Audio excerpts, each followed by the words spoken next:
Tem um ponto aí que muita gente ainda não percebeu. E quando começa a juntar, o peso aparece.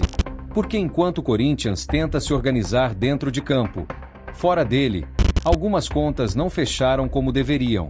E uma delas envolve dinheiro alto. E não parou onde deveria. Já já eu te explico isso. O clube também tenta se mexer no mercado para evitar um problema que pode aparecer nas próximas semanas. Só que depende de um detalhe: tempo. E, se passar do limite, não tem negociação. A oportunidade simplesmente desaparece. Daqui a pouco você vai entender por quê. E tem mais. O Corinthians também precisa gerar dinheiro. E isso coloca decisões importantes no caminho. Não dá mais para empurrar. Agora junta tudo. Conta que aumentou. Movimento que pode travar. E escolhas que precisam ser feitas no momento certo. Hoje você vai entender por que o Corinthians entrou em uma fase onde errar o próximo passo pode custar mais do que parece. Antes de seguir, só confere uma coisa para mim. Você já é inscrito no Código da Fiel? Se ainda não for, se inscreve para acompanhar tudo desde o começo. Sempre direto, sem exagero. E claro, ajudar a gente a chegar nos primeiros 1000 inscritos. Agora vamos ao vídeo. A vitória veio, mas não foi isso que mais chamou a atenção. O Corinthians fez 1-0 no Barra, fora de casa. Abriu vantagem na Copa do Brasil e manteve uma sequência que começa a incomodar de um jeito diferente. Porque não é só ganhar. É como o time está se comportando. Já são 5 jogos seguidos sem sofrer gol. 5 partidas em que o adversário tem dificuldade para entrar na área. Encontra menos espaço entre as linhas e, principalmente, não consegue transformar volume em chance clara. E isso não vinha acontecendo. Não com essa frequência. Não com esse nível de repetição. Com Fernando Diniz, são 3 vitórias e 2 empates. Mas o ponto principal não está só no resultado. Está no que o time parou de permitir. Porque quando o Corinthians reduz o erro atrás, o jogo muda de ritmo. Mesmo sem dominar completamente. Mesmo sem controlar todas as ações. O time passa a jogar com mais margem. E isso aparece nos detalhes. Menos desespero na recomposição. Menos espaço nas costas. Menos situação clara para o adversário decidir. Contra o Barra foi exatamente assim. O Corinthians não fez um grande jogo. Teve dificuldade para acelerar, para infiltrar, para transformar posse em algo mais perigoso. Mas também não ficou exposto. Não perdeu o controle em nenhum momento mais crítico. E isso, hoje, já tem peso. Principalmente quando você lembra do que vinha acontecendo antes dessa sequência. O time aceita menos o erro. Se expõe menos. E começa a sustentar resultados sem precisar correr atrás toda hora. Só que tem um ponto que começa a aparecer conforme os jogos passam. Porque não sofrer gol resolve uma parte importante do jogo. Mas não resolve o resto. Não garante criação. Não garante imposição. E não garante que o time vai conseguir sustentar isso quando o nível do adversário sobe. O Corinthians começa a mostrar organização. Isso é claro. Mas ainda precisa provar até onde isso aguenta quando o jogo exige mais. Porque uma coisa é segurar o resultado. Outra é controlar o jogo do início ao fim. E essa diferença começa a aparecer agora. O time mudou. Mas não foi só no posicionamento. Depois da vitória sobre o Barra, o próprio Fernando Diniz deixou claro que o que está acontecendo vai além de ajuste tático. E isso aparece no jeito que o Corinthians reage durante o jogo. O placar foi 1-0, fora de casa, vantagem construída. Mas o desempenho não foi constante. Teve dificuldade. Principalmente no primeiro tempo. O próprio Diniz reconheceu isso sem rodeio. Achei que no primeiro tempo a gente jogou pior e fez 1-0. No segundo tempo a gente melhorou a questão tática e técnica também. Um pouco mais de ritmo, mais chegadas, finalizações, cruzamentos perigosos. Mas eu acho que o time, de maneira geral, fez só no segundo tempo uma boa partida. Muitas mudanças. A gente fez um treino com esse time ontem. Eu acho que eles se esforçaram e foi uma vitória justa diante do adversário, que é difícil. Ou seja, não foi um jogo controlado. O time passou por momentos em que não conseguiu impor o ritmo, não conseguiu acelerar e ficou mais preso do que o esperado. Só que, diferente de outras partidas, não perdeu a organização. E isso começa a fazer diferença. O Corinthians pode até oscilar dentro do jogo, mas já não se desmonta quando a pressão aumenta. E isso vem de um ponto que o próprio treinador destacou: entrega. Eu acho que não é questão de planejamento, é uma questão de vontade, de desejo, de trabalhar para que a gente consiga ainda melhorar o sistema defensivo. Hoje a gente ofereceu algumas situações que a gente não precisava, mas é um número importante e o time está muito consciente. Eu acho que os jogadores estão muito dedicados na questão defensiva e não é os 4 defensores e o volante, é o time como um todo. E é a maneira que eu gosto, que eu compreendo o futebol, que todos têm que colaborar. E aqui está tendo uma entrega muito grande, que começa hoje com o Jesse e com o Pedro Raul, como foi com o Yuri e com o Garro nos outros jogos. E eles sabem que isso é importante para a equipe, para ter essa consistência, para facilitar lá para os nossos defensores, para o nosso goleiro. Não é só a defesa protegendo, é o time inteiro envolvido. Atacante pressionando saída, meia fechando linha de passe, todo mundo participando. E isso muda o tipo de erro que aparece, porque quando a equipe está encaixada, o adversário precisa trabalhar mais para criar, e nem sempre consegue. Contra o Barra, isso ficou evidente. O Corinthians não dominou, mas também não foi dominado, e conseguiu sustentar o jogo sem precisar correr atrás do resultado. Só que esse tipo de comportamento tem um custo. Exige atenção constante, exige repetição, e não permite queda brusca de intensidade. E é aí que entra o próximo teste. Porque agora o Corinthians volta pro Campeonato Brasileiro. E a margem é menor. O jogo contra o Vasco não é só mais um. É o tipo de confronto que mostra se esse nível de entrega se mantém quando o peso do resultado aumenta. O gol saiu, mas não foi só isso que mudou o jogo. Porque o Corinthians não vinha conseguindo resolver com facilidade. E, em um cenário onde o time ainda tenta encontrar esse caminho, alguém precisava aparecer. Lingard apareceu. Primeiro gol com a camisa do Corinthians. E não foi em qualquer momento. Saiu nos acréscimos do primeiro tempo, em um jogo que estava travado, com poucas soluções claras e que pedia alguém para destravar. A jogada começa fora da área. Chute forte, desvio, bola que muda completamente de direção, e a defesa se desorganiza por um instante. E é nesse instante que o lance se define. Pedro Raul sobe, disputa, consegue ajeitar de cabeça. Não finaliza. Prepara. E a bola cai onde precisa cair. Lingard já está lá. Livre. Sem precisar dominar. Sem precisar ajustar. Bate de primeira. Firme. Sem chance pro goleiro. 1-0. E, naquele ponto, o jogo muda. Não porque o Corinthians passou a dominar, mas porque passou a ter algo que ainda não vinha acontecendo com frequência. Alguém decidindo. E isso começa a pesar, porque até aqui, o time vinha se sustentando muito mais pelo que evitava do que pelo que produzia. Segurava o jogo, mas não resolvia. Agora aparece um gol. E aparece no momento em que o jogo pedia. Só que tem um detalhe importante nisso tudo. Internamente, a leitura sobre o Lingard é outra. Segundo informação do Globo Esporte, o Fernando Diniz não enxerga o jogador como finalizador. Enxerga como armador. Ou seja, o gol aparece, mas a função projetada para ele dentro do time aponta para outro tipo de responsabilidade. Construção, participação, organização do jogo. E isso abre uma questão. Porque o Corinthians precisa de quem resolva. Precisa de quem apareça no momento decisivo. Mas, ao mesmo tempo, ainda está definindo quem vai ocupar esse espaço com frequência. Lingard dá um sinal. Mostra que pode aparecer. Mas ainda não está claro se é isso que o time vai pedir dele. E aí o ponto volta. O Corinthians começa a dar sinais de evolução.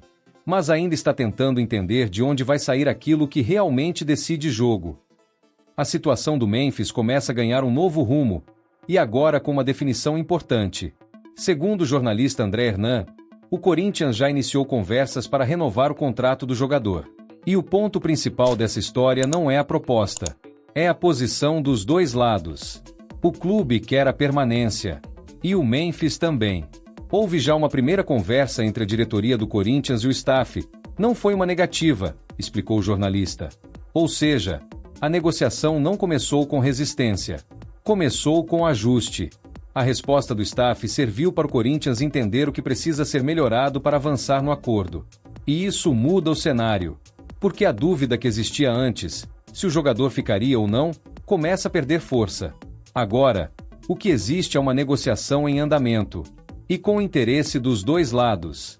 Só que o ponto mais delicado continua sendo o mesmo. O valor envolvido.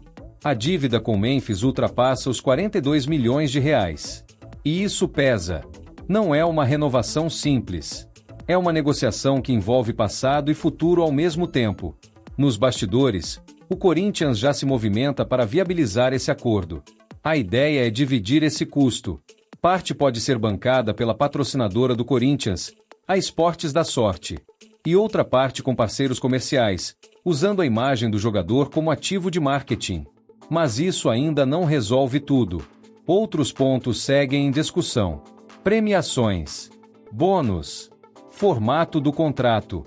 E é aí que a negociação entra na parte mais sensível. Porque vontade existe, dos dois lados. Mas, nesse tipo de situação, isso não é suficiente. A conta precisa fechar. E o Corinthians tenta encontrar uma forma de fazer isso sem comprometer ainda mais o que já está apertado. O valor já era alto, mas o problema não ficou ali. E é isso que começa a pesar. Porque o Corinthians está lidando hoje com uma contratação que saiu do controle ao longo do tempo e continua gerando impacto. Pedro Raul. Quando o acordo foi fechado com o Toluca, o valor girava em torno de 25 milhões de reais. Era esse o planejamento inicial. Era esse o custo que o clube estava disposto a assumir naquele momento. Só que, no meio do caminho, vieram os atrasos. Parcelas que não foram pagas dentro do prazo. E, a partir daí, a conta começou a crescer, sem necessidade de interpretação. Juros, multas, correções. Tudo aquilo que costuma aparecer quando o pagamento não acompanha o acordo. Hoje, esse valor já se aproxima dos 40 milhões de reais. E não é uma projeção futura. É o número que o Corinthians passou a assumir. A atual gestão não teve muito espaço para negociação. Precisou aceitar o aumento para manter o acordo ativo e evitar um problema ainda maior com o clube mexicano. E isso não encerra a questão. Ainda existem parcelas a serem pagas até 2027 e 2028. Ou seja, não é um custo que ficou no passado. É uma conta que continua acompanhando o clube pelos próximos anos. E isso muda completamente o peso dessa contratação. Porque não é só o valor final. É o tempo que esse impacto permanece. Só que o problema não para no financeiro. Ele entra em campo também. Pedro Raul soma 53 partidas com a camisa do Corinthians. 4 gols. 2 assistências. E recebe um dos salários mais altos do elenco. E aí o cenário fica mais claro. O investimento cresce, mas o retorno não acompanha. E isso começa a gerar um tipo de pressão diferente. Porque não é só uma contratação cara. É uma contratação que continua custando caro sem entregar na mesma proporção. E isso pesa ainda mais quando você olha o restante. O Corinthians tenta resolver uma negociação pesada com o Memphis. Se movimenta no mercado em busca de reforços. E, ao mesmo tempo, carrega um valor alto preso em uma escolha que não trouxe o impacto esperado. E quando essas decisões começam a se somar, o problema deixa de ser isolado. Ele vira acúmulo. E quando o acúmulo aparece, o reflexo não demora para chegar onde mais importa. O assunto não morreu, e pode voltar a pesar agora. O Corinthians ainda depende de uma decisão que não passa pelo campo. E isso começa a interferir diretamente no que o time pode fazer. O STJD já marcou o julgamento do recurso do clube. A tentativa é clara: reverter as punições que vieram depois do clássico contra o Palmeiras. Mateuzinho, Hugo Souza, perda de mando, multas. Tudo isso ainda está em jogo. Parte já começou a ser cumprida, mas outra parte segue indefinida. E é aí que a situação muda. Porque o Corinthians precisa trabalhar sem saber exatamente o que vai acontecer. Existe a tentativa de ganhar tempo, de adiar o cumprimento de algumas punições. E, ao mesmo tempo, existe a aposta no julgamento, na possibilidade de reduzir o impacto, ou até derrubar parte das decisões. Só que, enquanto isso não acontece, o clube fica no meio, sem garantia, sem definição. E isso interfere direto no planejamento. Porque o Corinthians pode perder peças importantes de uma hora para outra. Pode ser obrigado a mudar escalação. Pode ter que jogar fora de casa. Pode ter que se adaptar em cima do que for decidido. E não é só questão técnica. É ambiente também. O derby deixou mais do que o resultado. Teve expulsão. Teve confusão. Teve acusação. E esse tipo de situação não se resolve rápido. Clica. E volta. Mesmo quando o jogo já passou. Agora o Corinthians tenta seguir a sequência. Mas ainda depende de algo que não controla. E quando isso entra no caminho, o problema não é só o que acontece. É quando acontece. Porque pode mudar tudo de uma vez. O interesse já existia. Agora começa a virar disputa. E isso muda o peso da decisão. Porque o nome do André deixou de ser só observado e passou a entrar em uma briga maior. Milan, Atlético de Madrid e agora o Napoli. Clubes de peso, olhando para o mesmo jogador ao mesmo tempo. E isso não acontece por acaso. A proposta mais concreta gira em torno de 22 milhões de euros por 70% dos direitos. Um valor alto, mas que ainda não fechou. E tem um ponto aí que pesa. O Corinthians já teve a chance de vender. Meses atrás, uma negociação por cerca de 17 milhões de euros estava praticamente encaminhada. E não avançou. Decisão interna. O clube preferiu segurar. Naquele momento, a leitura era outra. Agora o cenário volta. Só que diferente. Mais clubes. Mais atenção.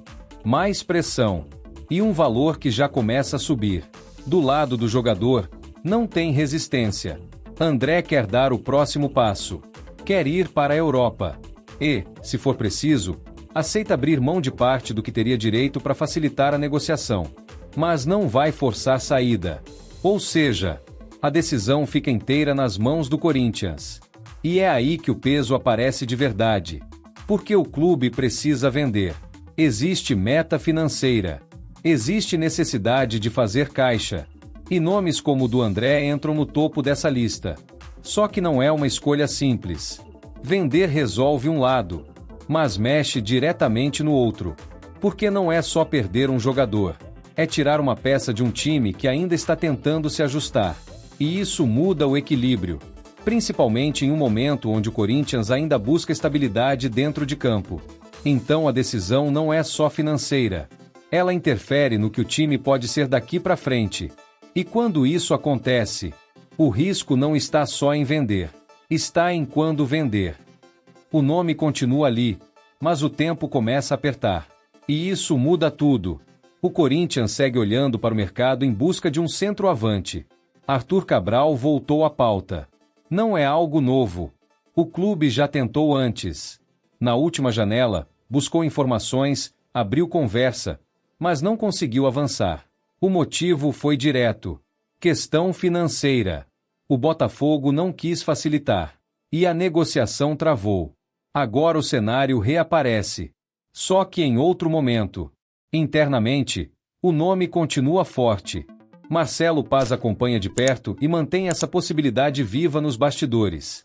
Segundo o jornalista Samir Carvalho, é o principal alvo. Mas existe um detalhe importante. Essa movimentação ainda não virou decisão dentro do campo. Não passou diretamente pelo Diniz. Ou seja, é uma construção de mercado que ainda não está alinhada com o que o time vai usar. E isso pesa. Porque o Corinthians tenta se antecipar. Existe o risco de perder o Yuri Alberto na próxima janela. Clubes da Itália já demonstraram interesse. E, se isso acontecer, o clube precisa ter uma resposta pronta. Só que tem um outro fator entrando nessa conta. O tempo. Arthur Cabral já soma partidas no Brasileirão. E existe um limite. Se ultrapassar esse número, não pode mais defender outro clube na mesma competição. E aí não tem negociação. A porta fecha. Então a decisão não é só sobre contratar. É sobre quando agir. Se esperar demais, perde a opção. Se agir antes, assume um risco. E isso acontece enquanto o Corinthians ainda tenta resolver outras situações ao mesmo tempo. Ou seja, não é um movimento isolado. É mais uma escolha sendo construída em um cenário que já está apertado. E quando essas decisões começam a se acumular, errar o momento pode custar mais do que parece. No meio disso tudo, o Corinthians começa a responder diferente. Com o Diniz, o time já compete mais, já se organiza melhor. Ainda não está pronto, mas já não é mais o mesmo. Agora entra a parte que pesa. Porque o próximo passo vai depender das escolhas que forem feitas daqui para frente. E eu quero saber de você. Se fosse você na diretoria hoje, quem você traria pro Corinthians? Comenta aqui embaixo. A gente segue acompanhando. Até o próximo vídeo.